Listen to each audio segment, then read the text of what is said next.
Hello केम छो मजामा घरे छो सेफ छो ओके चलो तो आल्कोहोल फिनोल ईथरना लेक्चर नंबर 8 पर आज આપણે આવી પહોંચ્યા છે। આજનો આપણો ટોપિક છે કેટલાક અગત્યના ઔદ્યોગિક આલ્કોહોલ। આપણે બે આલ્કોહોલ અગત્યના આજે બતાવીશું, મિથેનોલ અને ઇથેનોલ ઔદ્યોગિક ઉત્પાદન। એ પહેલા જે લાસ્ટ વિડીયોમાં તમને હોમવર્ક આપેલું હતું કે નીચેના પૈકી ગ્રિગ્નાર્ડ પ્રક્રિયક સાથે કોણ પ્રાથમિક આલ્કોહોલ આપે છે, આવો ક્વેશ્ચન હતો। નીચેના પૈકી ગ્રિગ્નાર્ડ પ્રક્રિયક સાથે કોણ પ્રાથમિક આલ્કોહોલ આપે છે? તો ક્વેશ્ચન નંબર 1, ક્વેશ્ચન તો એકચ્યુઅલી બંને સેમ જ હતા, ઓકે ને, કે નીચેના પૈકી ગ્રિગ્નાર્ડ પ્રક્રિયક સાથે કોણ પ્રાથમિક આલ્કોહોલ આપે છે? એમાં 4 ઓપ્શન હતા ક્વેશ્ચન નંબર 1માં। પહેલું ઓપ્શન હતું ફોર્માલ્ડિહાઇડ HCHO, મિથેનાલ, બીજું હતું ઇથેનાલ CH3CHO, ત્રીજું હતું option number C ketone CH3COCH3 અને ઓપ્શન નંબર ડી કંઈક એવું હતું કે બધા જ આપેલ બધા જ, આવું હતું। તો આમાં શું આન્સર છે? આમાં આન્સર છે મિથેનાલ। ગ્રિગ્નાર્ડ પ્રક્રિયક સાથે મિથેનાલ હશે તો પ્રાથમિક આલ્કોહોલ મળશે। મિથેનાલ સિવાયનો બીજો કોઈ પણ આલ્ડિહાઇડ હશે તો દ્વિતીયક આલ્કોહોલ મળશે અને કીટોન હશે તો તૃતીયક આલ્કોહોલ નિપજ તરીકે મળશે।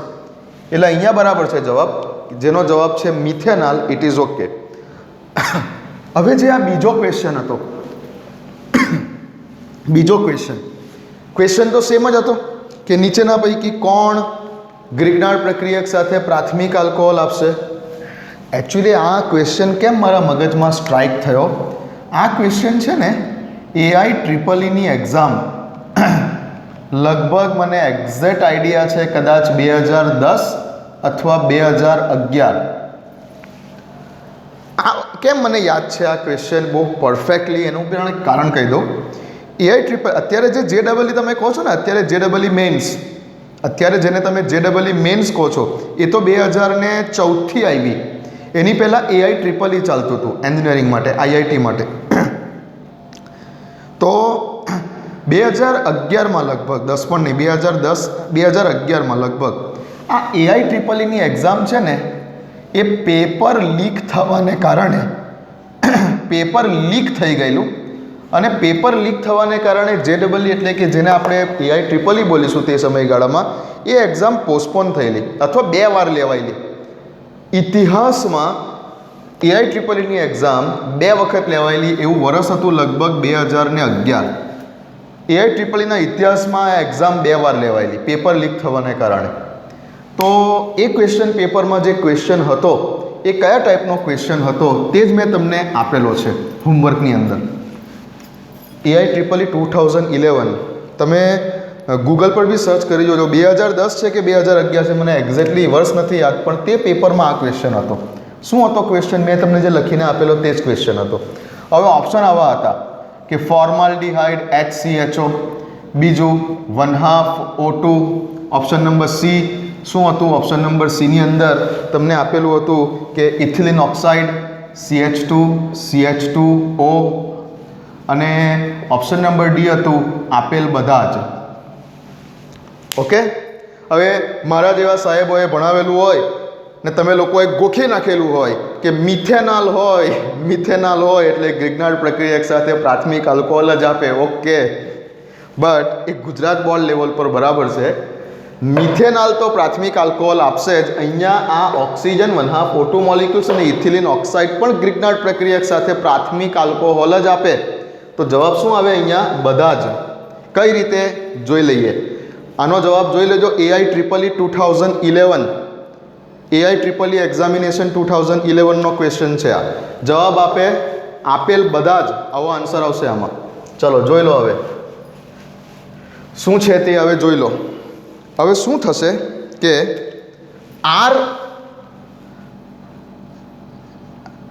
RMgX આ ગ્રિગ્નાર્ડ પ્રક્રિયક RMgX પ્લસ 1/2 O2, હવે ઓક્સિજન હું એકલો નથી લખી શકતો, ઓક્સિજન દ્વિપરમાણુય અણુ છે, હું ઓક્સિજનને એકલો O નથી લખી શકતો, પણ મારે જરૂર એક જ ઓક્સિજનની છે, એટલે મેં શું લખ્યું 1/2 O2 એટલે સમજાવવાનું શું કે ઓક્સિજન એક જ છે.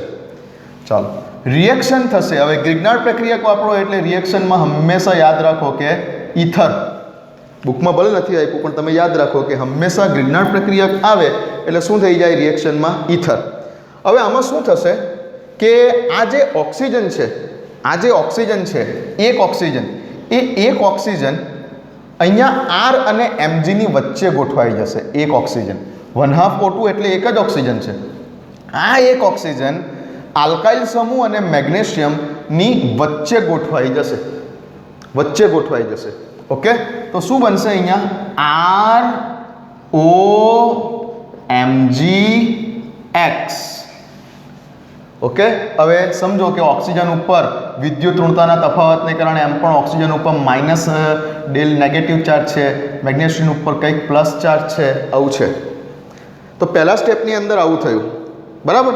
અને સેકન્ડ સ્ટેપ જે છે ઓલવેઝ આપણને ખબર છે કે સેકન્ડ સ્ટેપ જે છે જ્યારે પણ ગ્રિગ્નાર્ડ પ્રક્રિયક વાપરીએ ત્યારે સેકન્ડ સ્ટેપ શું હોય, જળ વિભાજનનું.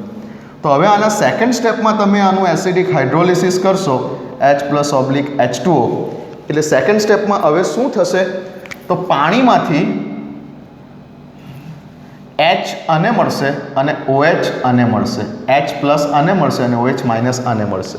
શું બની ગયું આ ROH, પ્રાથમિક આલ્કોહોલ.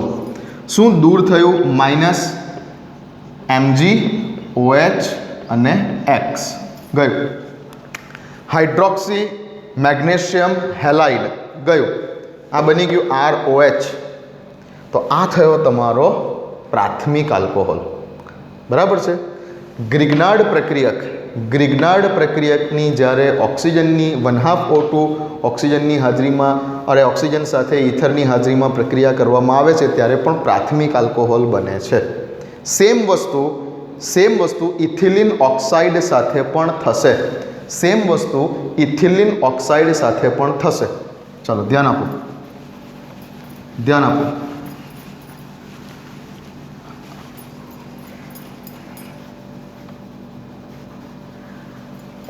ફરી પાછું ગ્રિગ્નાર્ડ પ્રક્રિયક plus ethylene oxide CH2O, ethylene oxide, epoxide પણ કહેવાય આને. સિમ્પલ ઇપોક્સાઇડ પણ બોલાય અથવા ઇથિલિન ઓક્સાઇડ પણ બોલાય. શું કહેવાશે આને? Ethylene oxide. હવે આની પણ પ્રક્રિયા જ્યારે કરવામાં આવશે ઇન પ્રેઝન્સ ઓફ ઇથરમાં જ થાય. ચાલો શું થશે અહીંયા તો આ જગ્યા ઉપરથી હવે શું થશે કે આ જે તમે જાણો છો કે અહીંયા આંશિક ઋણ વીજભાર છે, અહીંયા ધન વીજભાર છે. આ બંધ કંઈક અંશે સહસંયોજક છે, આ બંધ કંઈક અંશે આયનિક છે. અહીંયાથી આ આલ્કાઇલ સમૂહ આ કાર્બન પર એટેક કરશે અને આ બંધ ઓક્સિજન પર ટ્રાન્સફર થશે. વિદ્યુત ઋણતાના તફાવતને કારણે આ બંધ ઓક્સિજન પર ટ્રાન્સફર થયો અને આલ્કાઇલ સમૂહે એટેક કર્યો કાર્બન ઉપર. ઓકે, એટલે આ બંધ ઓક્સિજન પર ટ્રાન્સફર થશે એટલે ઓક્સિજન પર કયો ચાર્જ આવશે? માઇનસ. જેવો ઓક્સિજન ઉપર માઇનસ ચાર્જ આવશે તેવો આ પ્લસ ચાર્જ ધરાવતી જે સ્પીસીસ છે તે અહીંયા ઓક્સિજન પર એટેક કરી દેશે.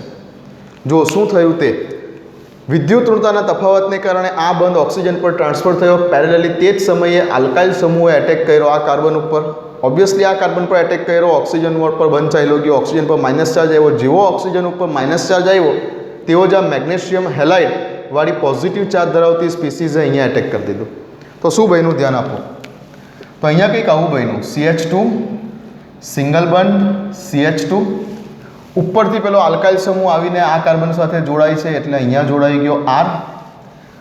આ જગ્યા ઉપરથી જે ઓક્સિજન વાળો બંધ હતો કાર્બન અને ઓક્સિજન વચ્ચેનો બંધ એ તૂટી ગયો એટલે ખાલી ઓક્સિજનનો બંધ રહ્યો આ કાર્બન સાથે. હવે કેમ કે આ કાર્બન અને ઓક્સિજન વચ્ચેનો બંધ તૂટી ગયો, ઓક્સિજન ઉપર માઇનસ ચાર્જ ચાલ્યો ગયો, તેની સાથે જોડાઈ ગયા MgX. તો OMgX અહીંયા જોડાઈ જાય છે. આવું કંઈક બને છે વચ્ચે મધ્યવર્તી નિપજ. આના પછીનું સ્ટેપ જાણીએ છીએ શું હશે? Acidic hydrolysis. H+ ની હાજરીમાં હાઇડ્રોલિસિસ, જળ વિભાજન. શું થશે? ફરી પાછું અહીંયા H+ અને અહીંયા OH-. તો મેગ્નેશિયમ OH અને X હાઇડ્રોક્સી મેગ્નેશિયમ હેલાઇડ દૂર થયું અને શું બાકી રહી ગયું અહીંયા? તો અહીંયા કંઈક બાકી રહી ગયું R CH2 OH, પ્રાથમિક આલ્કોહોલ જ છે. OH સમૂહ જે કાર્બન સાથે જોડાયેલો છે તેની સાથે બીજો એક જ કાર્બન જોડાયેલો છે, પ્રાથમિક આલ્કોહોલ જ છે. ઓકે, તો જવાબ શું આવશે? આપેલ બધા જ. ઓકે, ચાલો. આ ટાઈપના ક્વેશ્ચન જે છે તે તમને કોમ્પિટિટિવ એક્ઝામમાં મળે. તો એકલું ચોપડિયું જ્ઞાન જે છે એ તો બોર્ડ લેવલ માટે ઠીક છે ભાઈ. તમારે ગુજરાત બોર્ડની એક્ઝામમાં તમારા 80 માર્ક્સ 90 માર્ક્સ પણ આવી ગયા. કોમ્પિટિટિવ એક્ઝામમાં કોઈ મતલબ જ નથી. 90 માર્ક્સ ભલે આવ્યો હોય કેમેસ્ટ્રીની અંદર, પણ કોમ્પિટિટિવ એક્ઝામમાં જો આવી બધી રિએક્શનોની પ્રેક્ટિસ ના થઈ હોય તો કોઈ મતલબ જ નથી. બરાબર છે? કેમ કે ખરેખર તમને એડમિશન મળવાનું છે JEE અને નીટથી. ગુજરાત બોર્ડની અંદર ભલે ને તમારા 90% આવી ગયા, શું મતલબ છે? બરાબર? એટલે ચોપડિયું જ્ઞાન પર આધાર નહીં રાખવાનો. બરાબર? લખી લો, ચાલો.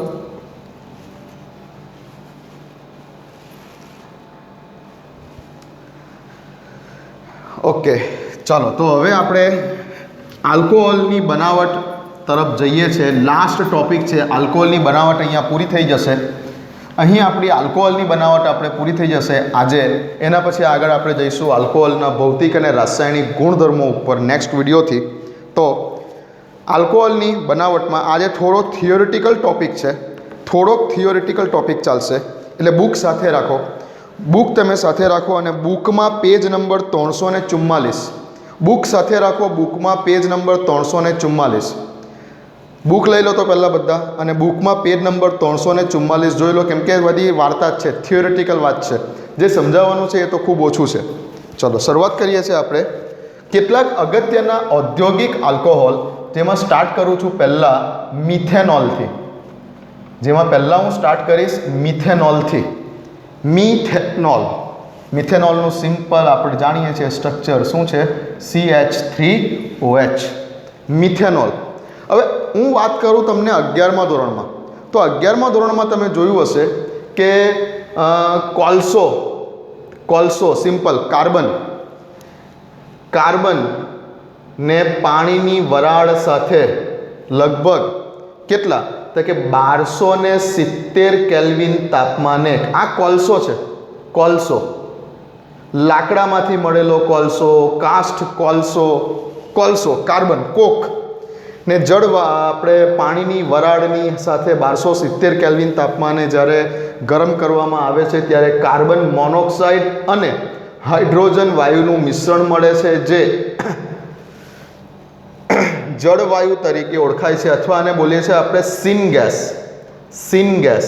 લગભગ તમારા 11મા ધોરણની સ્કૂલની પરીક્ષામાં પણ તમને પહેલી કે બીજી પરીક્ષામાં લગભગ તમને આ શોર્ટ ક્વેશ્ચન પૂછાયેલો હતો. નીચેના પૈકી જળવાયુનું સૂત્ર જણાવો, આવો કંઈક ક્વેશ્ચન પૂછાયેલો હતો. બરાબર? 11મા ધોરણની સ્કૂલની પરીક્ષામાં. તો જળવાયુ એટલે કાર્બન મોનોક્સાઇડ અને હાઇડ્રોજન વાયુનું મિશ્રણ, જેને આપણે સિન્થેટિક ગેસ અથવા ગુજરાતીમાં જળવાયુ તરીકે ઓળખીએ છીએ. આવું હતું. અને ત્યારબાદ આ વસ્તુ હતી એકચ્યુઅલી હાઇડ્રોજન નામના ચેપ્ટરમાં. 11મા ધોરણમાં જે કેમેસ્ટ્રીની પાર્ટ 2માં હાઇડ્રોજન નામનું ચેપ્ટર છે, લગભગ આ વસ્તુ તમને પેજ નંબર 278 અને પેજ નંબર 279 11મા ધોરણની ચોપડીમાં 11મા ધોરણની બીજા ભાગની ચોપડીમાં હાઇડ્રોજન ચેપ્ટરમાં પેજ નંબર 78 અને પેજ નંબર 79 ઉપર મળશે તમને આ રિએક્શન. 11મા ધોરણની ચોપડીમાં 11માની વાત કરી લો પહેલાં. તો જળવાયુ મળે છે, અને આ રીતે મળતો જે જળવાયુ છે કાર્બન મોનોક્સાઇડ અને હાઇડ્રોજન વાયુનું મિશ્રણ, જેને એવું લખેલું છે કે કોબાલ્ટ ઉદ્દીપકની હાજરીમાં, કોબાલ્ટ ઉદ્દીપકની હાજરીમાં જ્યારે તમે આને પ્રક્રિયા કરાવડાવો છો ત્યારે સામે મળે છે CH3OH મિથેનોલ. આ ધોરણ 11ની વાત છે. ઓકે, ધોરણ 11માં આવશે. પેજ નંબર 278 279 હાઇડ્રોજન નામનું ચેપ્ટર. હાઇડ્રોજન નામના ચેપ્ટરમાં તમને આ પેજ નંબર 278 થી પેજ નંબર 279 પર મળે છે આ સેમ વસ્તુ. ઓકે, હવે જે 12મા ધોરણમાં આપેલું છે તેની વાત કરું છું. આ 11મા ધોરણનું છે. 12મા ધોરણમાં જે આપેલું છે એની વાત કરું છું.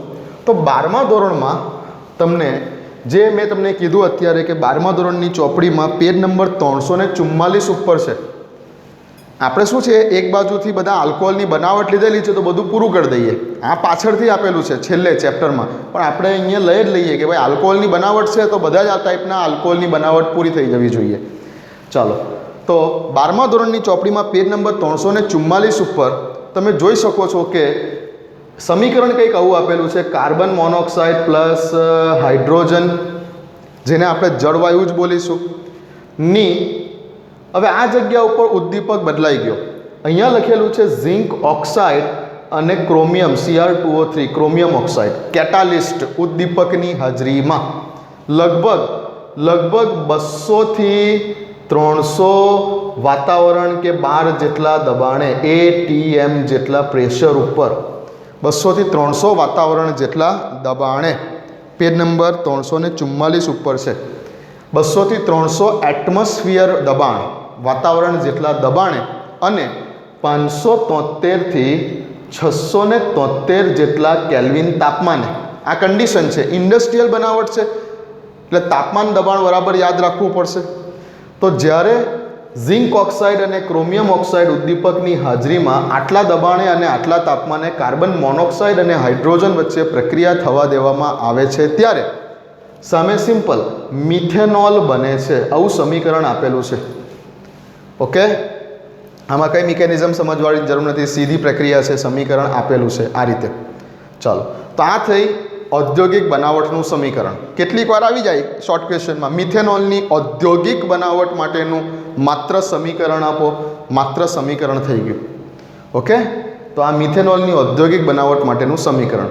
હવે જનરલી મેં તમને આગળ બતાવ્યું તે પ્રમાણે કે આ જળવાયુ કેવી રીતે બનેલો, તો કે કોલસો કાર્બન અને પાણીની બાષ્પ વચ્ચે લગભગ 1270 કેલ્વિન તાપમાને પ્રક્રિયા કરેલી તો જ આ જળવાયુ બનેલો, કાર્બન મોનોક્સાઇડ અને હાઇડ્રોજનનું મિશ્રણ.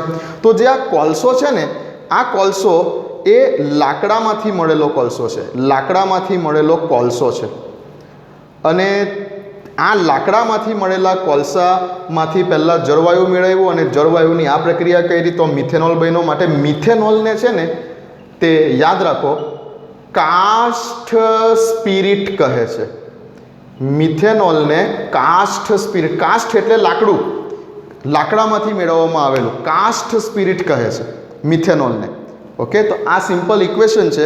અને હવે તમે બુકમાં જોઈ લો પેજ નંબર 344 ઉપર બુકમાં, તો મિથેનોલને કાસ્ટ સ્પિરિટ તરીકે પણ ઓળખવામાં આવે છે. અંડરલાઇન કરો, અંડરલાઇન કરો, કાસ્ટ સ્પિરિટ, જેને લાકડાના વિભંજક નિસ્યંદન દ્વારા મેળવવામાં આવતું હતું. મેં તમને કીધું હા, લાકડાનું વિભંજન, લાકડાની કોલસો કે જે લાકડામાંથી મેળવેલો કોલસો હતો અને જેને લાકડાના વિભંજન નિસ્યંદન દ્વારા મેળવવામાં આવતું હતું. મોટાભાગના મિથેનોલનું ઉત્પાદન ઊંચા તાપમાને અને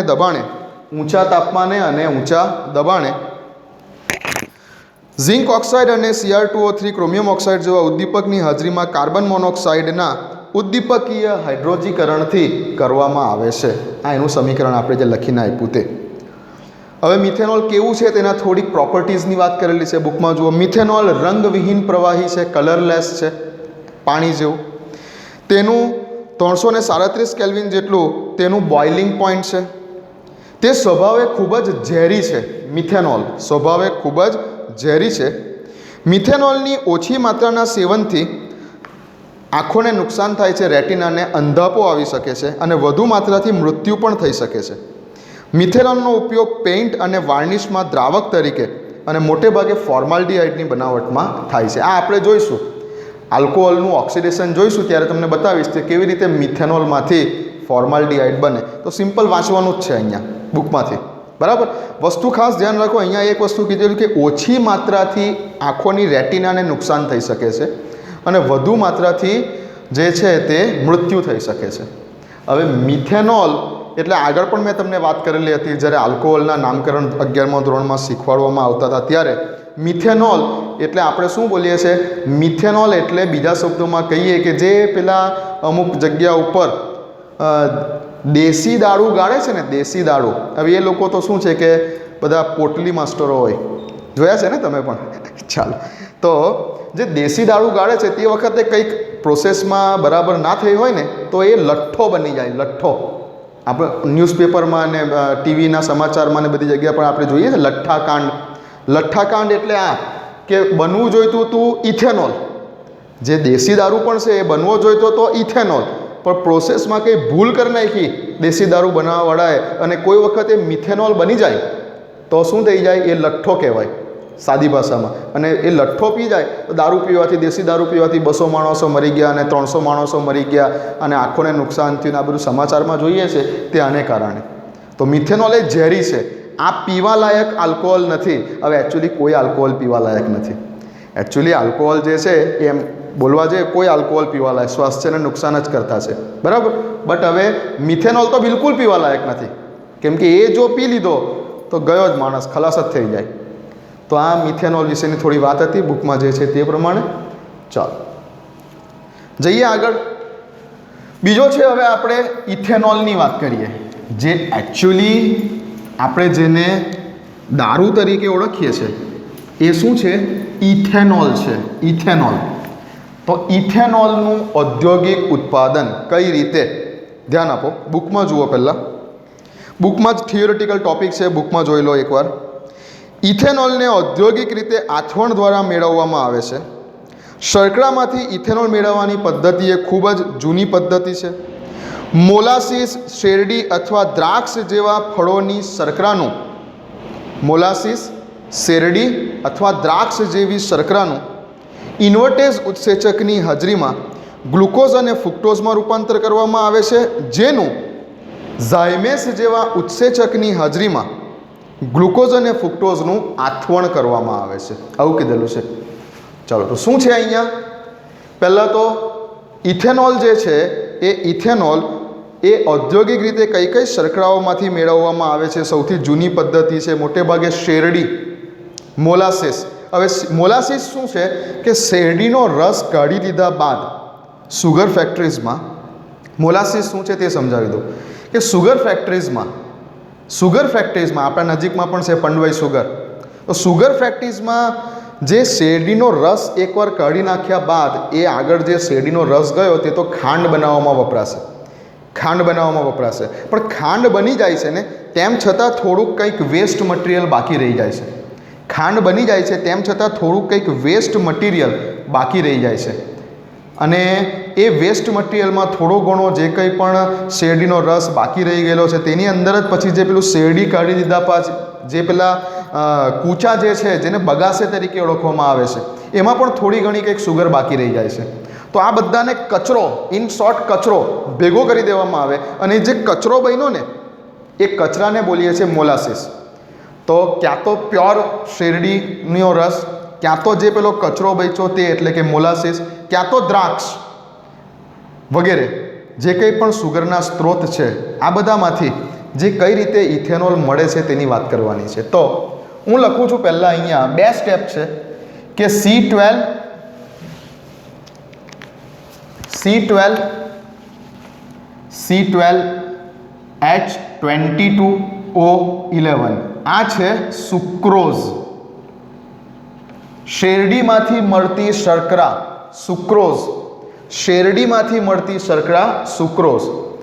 હવે સુક્રોઝ જે છે C12H22O11 એ સુક્રોઝ છે. બીજી ઘણી બધી ટાઈપની સુગર છે. આપણે બાયોલોજિકલ મોલિક્યુલ્સ ચેપ્ટર જ્યારે ચલાવીશું ત્યારે ડિટેલમાં વાત કરીશું. આ જ સૂત્ર જે છે માલ્ટોઝનું બી હોઈ શકે છે, માલ્ટ સુગર. આ જ સૂત્ર જે છે લેક્ટોઝનું પણ હોઈ શકે છે, દૂધમાંથી મળતી સુગર. એ આપણે જ્યારે બાયોલોજિકલ મોલિક્યુલ નામનું ચેપ્ટર ચાલશે ત્યારે વાત કરીશ, જૈવિક અણુઓ નામનું ચેપ્ટર. એક જ સૂત્ર ઘણી બધી સુગરોનું હોઈ શકે છે. તો આ શેરડીમાંથી મળતી શર્કરા સુક્રોઝનું કરવાનું છે જળ વિભાજન પહેલા સ્ટેપમાં. સુક્રોઝનું જળ વિભાજન પહેલા સ્ટેપમાં ઇન્વર્ટેઝ જેવા ઉત્સેચક, ઇન્વર્ટેઝ શબ્દ કયો વાપરેલો છે? ઉત્સેચક. હવે ઉત્સેચક શું છે? એક પ્રકારના ઉદ્દીપકો જ છે. ઉત્સેચકો એક પ્રકારના ઉદ્દીપકો જ છે, પણ જૈવિક ઉદ્દીપકો છે. ઉત્સેચકો શું છે? તો ઉત્સેચકો એ પ્રોટીનના બનેલા, બાયોલોજીવાળાને ખબર હશે આ, ઉત્સેચકો એ પ્રોટીનના બનેલા જૈવ રાસાયણિક ઉદ્દીપકો જ છે. What is enzyme? બરાબર. તો ઉત્સેચકો એ પ્રોટીનના બનેલા જૈવ રાસાયણિક ઉદ્દીપકો જ છે, એક પ્રકારના કેટાલિસ્ટ જ છે, પણ જૈવ રાસાયણિક ઉદ્દીપકો છે. ચાલો, તો ઇન્વર્ટેઝ જેવા ઉત્સેચકની હાજરીમાં જ્યારે સુક્રોઝની પ્રક્રિયા કરવામાં આવે છે ત્યારે સુક્રોઝના મોલિક્યુલ્સ જે છે, સુક્રોઝનો આખો જે મોલિક્યુલ્સ છે તે બે પાર્ટમાં વહેંચાઈ જાય છે અને એમાંથી એક અણુ બને છે ગ્લુકોઝનો C6H12O6 ગ્લુકોઝ, પ્લસ બીજો અણુ મળે છે ફ્રુક્ટોઝનો, બીજો અણુ મળે છે, સૂત્ર એ જ છે C6H12O6, બીજો અણુ મળે છે ફ્રુક્ટોઝનો. આ બંનેના પણ સૂત્ર સરખા જ છે, જોઈ શકો છો, C6H12O6 C6H12O6, પણ આને કીધું ગ્લુકોઝ અને આને કીધું ફ્રુક્ટોઝ. કેમ કે ગ્લુકોઝમાં ક્રિયાશીલ સમૂહ તરીકે આલ્ડીહાઇડ છે, ગ્લુકોઝને આલ્ડોહેક્ઝોઝ સુગર કહેવાય છે, આલ્ડોહેક્ઝોઝ, જ્યારે ફ્રુક્ટોઝને કીટોહેક્ઝોઝ સુગર તરીકે ઓળખાય છે. તો અહીંયા ગ્લુકોઝ અને ફ્રુક્ટોઝ બંનેના સૂત્ર સરખા છે. આમાં ક્રિયાશીલ સમૂહ આલ્ડીહાઇડ છે, આલ્ડોહેક્ઝોઝ, આમાં ક્રિયાશીલ સમૂહ કીટોન છે, કીટોહેક્ઝોઝ. મેં કીધું બાયોલોજિકલ મોલિક્યુલ, જૈવિક અણુઓ નામનું ચેપ્ટર જ્યારે આપણું ચાલશે ત્યારે આ બધી વાત ડિટેલમાં આવવાની જ છે. અત્યારે આપણે એનું કામ નથી, અત્યારે ખાલી આપણે કોન્સન્ટ્રેશન આલ્કોહોલની બનાવટ પર કરીએ. તો શેરડીમાંથી મળતી સુગર, સુક્રોઝનું કર્યું જળ વિભાજન, શું કર્યું, આનું હાઇડ્રોલિસિસ કરેલું છે, બરાબર, જલીયકરણ કરેલું છે, પાણીનો અણુ અંદર ઉમેર્યો છે, હાઇડ્રોલિસિસ થયેલું છે. હાઇડ્રોલિસિસ થઈને પાણીનો અણુ અંદર ઉમેરવાથી આ એક મોટો અણુ બે ભાગોમાં વહેંચાઈ જાય છે, એક ગ્લુકોઝ અને બીજો ફ્રુક્ટોઝ. બરાબર. ચાલો, સમજી ગયા પહેલા સ્ટેપની અંદર શું થયું. બીજા સ્ટેપમાં હવે આ ગ્લુકોઝ અથવા ફ્રુક્ટોઝમાંથી કોઈ પણ એક મોલિક્યુલ લઈ લઈએ. તો જો અહીંયા બે મોલિક્યુલ C6, બેમાંથી કોઈ પણ એક લઈ લઈએ, C6H12O6, C6H12O6, ક્યાં તો આ ગ્લુકોઝ છે ક્યાં તો આ ફ્રુક્ટોઝ છે, બેમાંથી ગમે તે છે. તો ગ્લુકોઝ અથવા ફ્રુક્ટોઝ બેમાંથી કોઈ પણ એક અણુ લઈ લઈએ ને જેની પ્રક્રિયા યીસ્ટ, એક ફૂગનું નામ છે, ફૂગ, યીસ્ટની અંદર રહેલા ઉત્સેચક ઝાયમેસ વડે, ઉત્સેચક ઝાયમેસ વડે કરવામાં આવે. શું કરવામાં આવે? આથવણ, ફર્મેન્ટેશન, આથવણ. તમે કોઈ સુગર ફેક્ટરીની બાજુમાંથી પસાર થતા હોય ને બહુ ખરાબ સ્મેલ આવે, બહુ ખરાબ સ્મેલ આવે, ખબર પડી જાય કે આજુબાજુમાં કોઈ જગ્યા પર સુગર ફેક્ટરીઝ છે. એ ખરાબ સ્મેલ શેની આવે છે? આ આથવણની આવે છે, ફર્મેન્ટેશન થાય છે તેની સ્મેલ આવે છે. તો આથવણ કરવામાં આવે. શોર્ટ ક્વેશ્ચન, ઝાયમેસ નામનો જે ઉત્સેચક છે એ શેમાં રહેલો છે? યીસ્ટમાં રહેલો છે, અને યીસ્ટ એક પ્રકારની ફૂગનું નામ છે. તો ગ્લુકોઝ કે ફ્રુક્ટોઝનું આથવણ ફૂગમાં રહેલા, કઈ ફૂગ? યીસ્ટમાં રહેલા ઉત્સેચક ઝાયમેસ વડે જ્યારે કરવામાં આવે છે ત્યારે 2 મોલ C2H5OH ઇથેનોલ અને કાર્બન ડાયોક્સાઇડ છૂટો પડે છે. હવે આ જ્યારે પ્રોસેસ કરવામાં આવે ત્યારે બીજો એક શોર્ટ ક્વેશ્ચન કે ભાઈ કયો વાયુ છૂટો પડે છે? Carbon dioxide. પ્રેક્ટિકલી જ્યારે આ ચેમ્બરમાં, સુગર ઇન્ડસ્ટ્રીઝમાં, ઇથેનોલ પ્લાન્ટમાં જ્યારે આથવણની પ્રોસેસ ચાલતી હોય ત્યારે અંદર છે પરપોટા બહાર આવતા હોય, પરપોટાઓ બહાર આવતા હોય. એ પરપોટાઓ શેના છે? કાર્બન ડાયોક્સાઇડ વાયુના છે. શોર્ટ ક્વેશ્ચન છે અહીંયા કે જ્યારે આથવણની પ્રક્રિયા કરવામાં આવે ત્યારે કયો વાયુ છૂટો પડતો હોય છે? કાર્બન ડાયોક્સાઇડ વાયુ. અને આ રીતે આપણને ઇથેનોલ મળતો હોય છે, ઇથેનોલ મળતો હોય છે. તો આ પ્રોસેસ થઈ ગઈ ઇથેનોલના ઔદ્યોગિક ઉત્પાદન માટેની. પહેલા સ્ટેપમાં શેરડીમાં રહેલી ખાંડનું ઇન્વર્ટેઝ ઉત્સેચકની હાજરીમાં પાણીના અણુ સાથે પ્રક્રિયા કરી, જળ વિભાજનની પ્રક્રિયા થઈ અને ગ્લુકોઝ અને ફ્રુક્ટોઝ મળ્યા.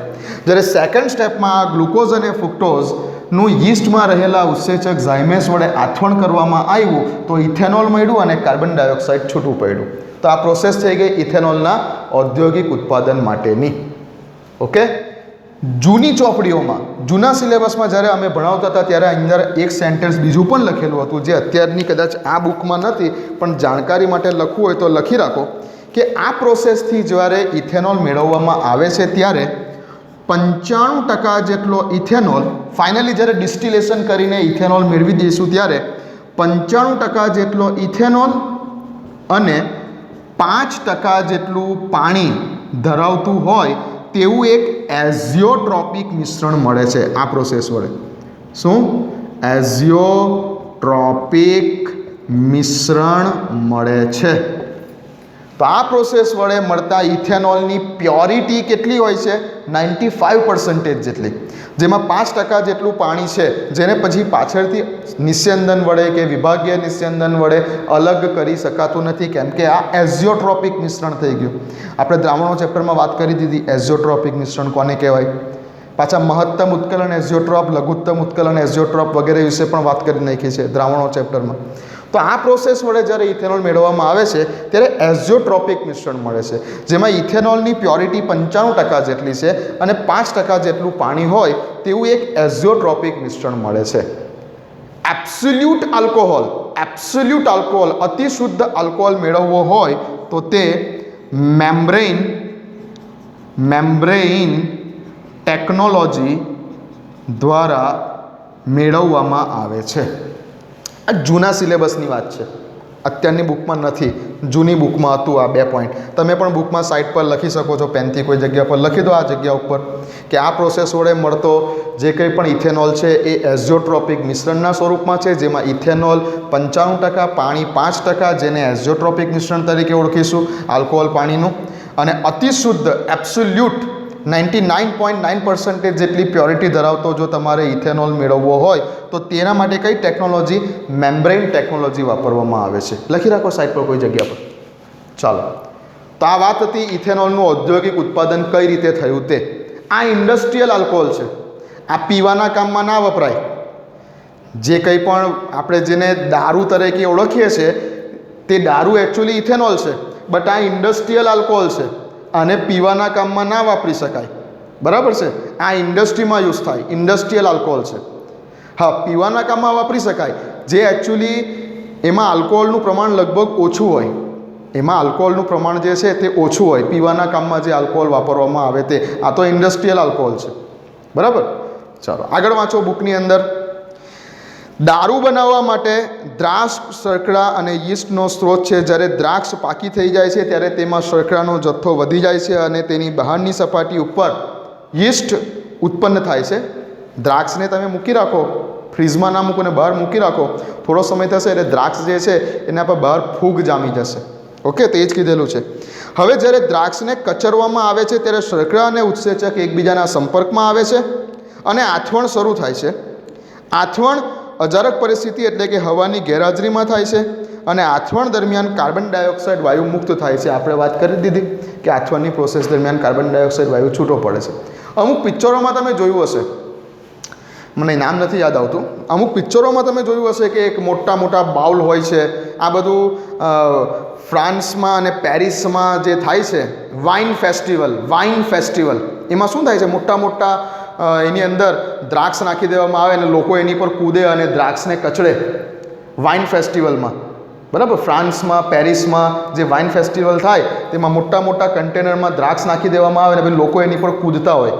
અને પછી કોઈ પિક્ચર હતું રિતિક અને કેટરીનાનું, મને યાદ નથી આવતું, હશે, એમ કૂદે, દ્રાક્ષને ક્રશ કરે અને પછી દ્રાક્ષમાંથી વાઇન બનાવવામાં આવે. વાઇન એક પ્રકારનો દારૂ, વાઇન બનાવવામાં આવે કોલ્ડ કન્ટ્રીઝની અંદર ખાસ. એકચ્યુઅલી રોગ પ્રતિકારક શક્તિ એની અંદર ખૂબ વધારે છે વાઇનની અંદર. બરાબર? ડૉક્ટર કહે છે કે 30 ml વાઇન અ ડે, કહેવાય છે ને એન એપલ અ ડે, એવી રીતે 30 ml વાઇન જે છે બહારની કોલ્ડ કન્ટ્રીઓઝમાં રોગ પ્રતિકારક શક્તિ લાવવા માટે ખૂબ ઉપયોગી છે, ગરમાટો લાવવા માટે પણ ખૂબ ઉપયોગી છે. તો એ બધી હશે વાતો. તો આથવણ અજારક પરિસ્થિતિમાં એટલે કે હવે આથવણની પ્રક્રિયા થાય એટલે એ હવાની ગેરહાજરીમાં જ કરવામાં આવે. ઉત્પન્ન થયેલા આલ્કોહોલની માત્રા 14%થી વધી જાય તો ઝાયમેસની ક્રિયા અવરોધાય છે અને જો આથવણ મિશ્રણમાં હવા ભરી જાય બાય ચાન્સ તો હવામાંનો ઓક્સિજન એ આ આલ્કોહોલનું રૂપાંતર, ઇથેનોલનું રૂપાંતર એસિટિક એસિડ એટલે કે ઇથેનોઇક એસિડમાં કરી દે એટલે ટેસ્ટ બગડી જાય, દારૂનો ટેસ્ટ બગડી જાય, ખાટો થઈ જાય, દારૂ ખાટો થઈ જાય. બરાબર? એમ પણ તમે જો શિયાળામાં શિયાળામાં જે પેલો નીરો ઉતરે છે, નીરો શિયાળામાં રસ્તા પર બધા દેખાય છે સવારની પોરમાં, સવારે 6-7 વાગે નીરો વેચતા, એ સવારે પીઓ તો તમને મીઠો લાગે છે, ટેસ્ટ સારો લાગે છે, બરાબર ને? બટ હવે તમે એને બપોર સુધી મૂકી રાખો તો ખાટો થઈ જશે, કેમ કે હવાની હાજરીને કારણે તેની અંદર ઓક્સિડેશન થઈને એનું રૂપાંતર શેમાં થવા લાગે? એસિડમાં. ચાલો, અહીંયા એક શોર્ટ ક્વેશ્ચન નીચે અંડરલાઇન કરો કે ઉત્પન્ન થયેલા આલ્કોહોલની માત્રા 14% જેટલી વધી જાય ત્યારે ઝાયમેસની ક્રિયા અવરોધાય છે, અને જો આથવણ મિશ્રણમાં હવા ભરે તો ઇથેનોલનું રૂપાંતર થઈ જતું હોય છે ઇથેનોઇક એસિડમાં, માટે ખાટો થઈ જતો હોય છે. અંડરલાઇન કરી દો આ શબ્દની છે. આપણું ગુજરાત બોર્ડ છે ને આવા સવાલ પૂછે, આપણું ગુજરાત બોર્ડ આવા સવાલ પૂછશે, બરાબર? જે કોમ્પિટિટિવ એક્ઝામવાળા આવા પોપટ જેવા સવાલ ના પૂછે. આપણું ગુજરાત બોર્ડ આવા ખૂણા કાચરામાંથી સવાલ કાઢે, હા ને? તો ગુજરાત બોર્ડ માટે ખાસ અંડરલાઇન કરી દેજો. ઇથેનોલના ગુણધર્મોની વાત થયેલી છે કે ઇથેનોલ રંગવિહીન પ્રવાહી છે, જેનું ઉત્કલન બિંદુ 351 કેલ્વિન છે. તે રંગ ઉદ્યોગમાં દ્રાવક તરીકે અને કાર્બનના અનેક સંયોજનોની બનાવટમાં ઉપયોગી છે.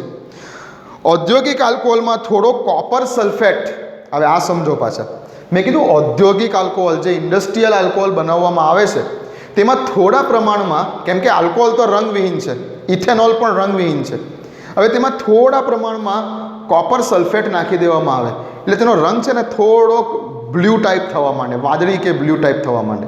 બીજું, તેની અંદર દુર્ગંધ લાવવા માટે, તેની અંદર દુર્ગંધ લાવવા માટે પિરિડિન નામનો બેઝ ઉમેરવામાં આવે. તેની અંદર દુર્ગંધ આવશે, રંગ જે છે તે ભૂરો થઈ જશે અને કંઈક એની અંદરથી ખરાબ વાસ આવશે. એકચ્યુઅલી આલ્કોહોલને કોઈ ઇફેક્ટ નહીં થાય, પણ હવે ઔદ્યોગિક રીતે જે ઇન્ડસ્ટ્રીમાં કામ કરતા માણસો છે એ લોકોને કે થઈ જાય કે ચાલ આજે ઘરે એક બોટલ લઈ જાઓ, બરાબર કે નહીં? હવે બિચારો પી લે તો મરી જાય ઇન્ડસ્ટ્રીયલ આલ્કોહોલ. હવે એ બધાને ભાન ના હોય તે કામ કરતા મજૂરોને ઇન્ડસ્ટ્રીમાં, તો માટે એ આલ્કોહોલને પીવા માટે અયોગ્ય બનાવવા માટે અંદર થોડા પ્રમાણમાં કલર નાખવામાં આવે, કલર માટે નાખવામાં આવે છે કોપર સલ્ફેટ. અને ગંધાય એ આલ્કોહોલ જે છે સ્મેલ મારે, ખરાબ ગંધ મારે, માટે એની અંદર નાખવામાં આવી જાય થોડા પ્રમાણમાં પિરિડિન, જેથી તે પીવા માટે અયોગ્ય થઈ ગયો. એટલે કોઈને પીવાનું મન થાય ને તો પણ તે પી ના શકે એવો થઈ ગયો, બરાબર? જેને આલ્કોહોલનું વિકૃતિકરણ કહેવામાં આવે છે. આલ્કોહોલને વિકૃત બનાવી દીધો એટલે માણસને જોઈને પીવાનું મન નહીં થાય. આલ્કોહોલનું વિકૃતિકરણ. Short question, short question, Gujarat board level ઉપર શોર્ટ ક્વેશ્ચન. આલ્કોહોલનું વિકૃતિકરણ એટલે શું? આલ્કોહોલનું વિકૃતિકરણ એટલે શું? તો આલ્કોહોલને પીવા માટે અયોગ્ય બનાવવા માટે આલ્કોહોલમાં, અહીંયા કયા આલ્કોહોલની વાત ચાલે છે? ઇથેનોલ. તો ઇથેનોલમાં થોડા પ્રમાણમાં કોપર સલ્ફેટ કે જેના કારણે તે રંગીન બનશે, અને બીજું દુર્ગંધ લાવવા માટે અંદર ઉમેરવામાં આવે છે પિરિડિન. આ બધા જો ગુજરાત બોર્ડ લેવલ પર આવા MCQ આવશે, તો આ ઉમેરવાથી તે પીવા માટે અયોગ્ય બની જશે.